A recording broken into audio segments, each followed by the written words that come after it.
Another question that I received is that what's the driving force here? What perpetuates this? And the answer is follow the money. There's an enormous amount of money now being made by a small group of people who are getting money off of the fines and the lawsuits and the collections and the liens and especially the foreclosures. I mentioned earlier about the notion of equity theft. One of the things that they're able to do now is they know the equity in your home. They track that. And once that's tracked and they find a home with a lot of equity, they're going after you because they want that equity. Let me use an example.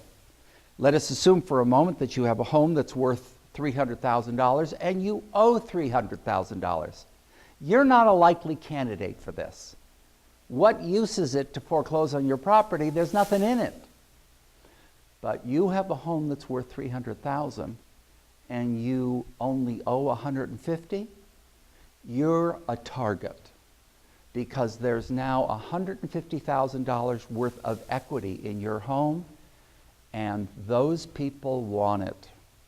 Start slow, send a letter, you got a weed, you left your garage door open, you have a jar in your front window, we don't like it.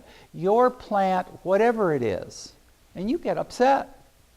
Wait a minute, this is my property. This is the way and then they send another letter and they say, we're going to fine you. And you say, I'm not going to tolerate this. And then they fine you. And then they fine you again, and you become more and more angry. And in the process of becoming angry, you become also afraid. You're afraid to go to the mailbox. What's the next letter? You're afraid of your neighbors. Who turned me in? And now the letters keep on coming. And now it makes its way to the collection company. And when that collection company finds that you've got the equity in your home, they're going to do anything they can to foreclose on it. Who gets the benefit of the foreclosure? Well, there is some information to suggest, but we cannot prove at this point, that the people internally are the ones getting equity, the management, the lawyers, the collection companies. They target it, they send someone in to bid on it, they get the property, they split the money. It's then resold. A new person moves in the neighborhood, and lo and behold, what do you think happens? The fines start again because the person who bought the home had no information that there were problems with the home.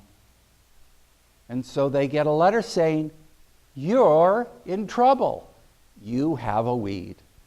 And it perpetuates itself. Follow the money. The size of this cash register is almost bottomless. It's only monitored by the number of homes in homeowners associations all over the United States. Add in the mobile homes, add in the condominiums, add in the townhouses, and you have a small group of people that are generating extraordinary wealth at the hands of individuals who simply wanted to own their property.